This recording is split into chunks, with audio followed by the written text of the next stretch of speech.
সুপ্রিয় দর্শক, আপনারা দেখছেন গুড়ে বীজ মারা।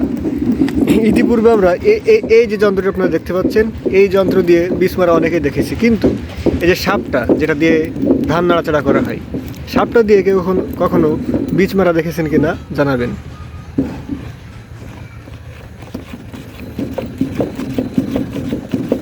আমার দেখা প্রথম সাপটা দিয়ে বীজ মারা।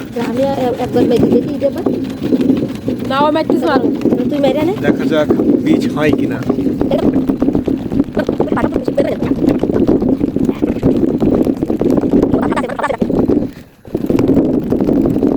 খেজুর গাছ কেটে রস, সেই রস জাল দিয়ে গুড়। তো গুড়ের গুণগত মান ঠিক রাখা কতটা কষ্টকর দেখুন। সারাদিন রসে জাল দিয়ে গুড় তৈরি, এবং এখন দেখতে পাচ্ছেন সন্ধ্যা হয়ে গেছে,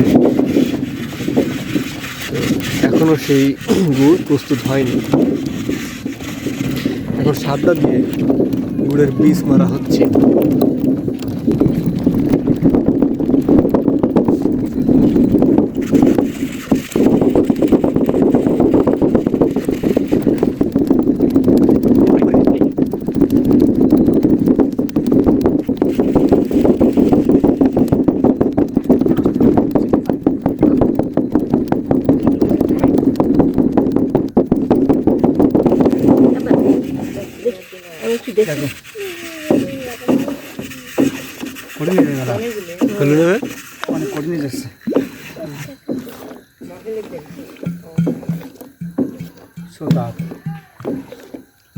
মানে এটা কি এক্সপেরিমেন্ট ছিল নাকি এর আগে? এটা কি প্রথম চেষ্টা ছিল নাকি এর আগে কোনো সময় মারা হয়েছে সাপটাতে?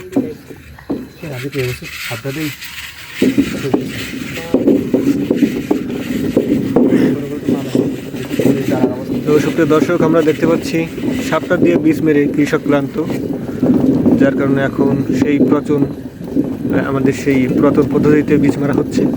তো আমরা একটু কৃষকের মুখখানা দেখি, যে শিক্ষিত কৃষক ভাই, একটু ক্যামেরার দিকে তাকানো হবে না? তো আজকে এই পর্যন্তই। ভালো থাকবেন, সুস্থ থাকবেন, ধন্যবাদ।